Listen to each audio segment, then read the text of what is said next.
Une version améliorée de l'âge d'or, c'est ce que le président Xi souhaite pour les relations bilatérales entre la Chine et le Royaume-Uni.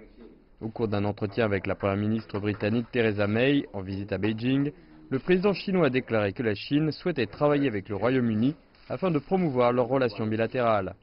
Il a fait 4 propositions.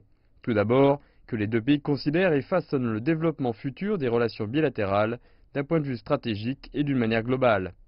Deuxièmement, que les deux parties travaillent ensemble afin de promouvoir la coopération économique et commerciale bilatérale. Troisièmement, que la Chine et la Grande-Bretagne renforcent leurs échanges et leur coopération dans le cadre d'institutions multilatérales telles que les Nations Unies, le G20 et l'Organisation mondiale du commerce, afin de répondre aux défis mondiaux dont le réchauffement climatique. Et enfin, quatrièmement, que les deux pays renforcent les échanges culturels de peuple à peuple, comme un exemple de la réalisation de la coexistence harmonieuse entre l'Orient et l'Occident. Faisant écho au président Xi, Theresa May a déclaré que la visite du chef de l'État chinois en Grande-Bretagne en 2015 avait promu le développement en profondeur des relations bilatérales dans divers domaines.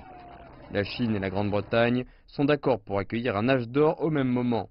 La première ministre britannique a déclaré lors de sa visite que l'influence au niveau mondial de l'initiative Ceinture et Route proposée par la Chine était considérable.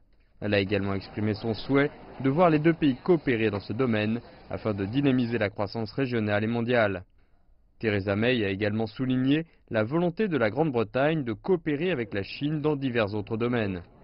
C'est la première visite d'État de Theresa May en Chine depuis qu'elle a pris ses fonctions. Cette visite a vu la signature d'une dizaine d'accords dans des secteurs tels que le commerce, la finance, la santé ainsi que les villes intelligentes.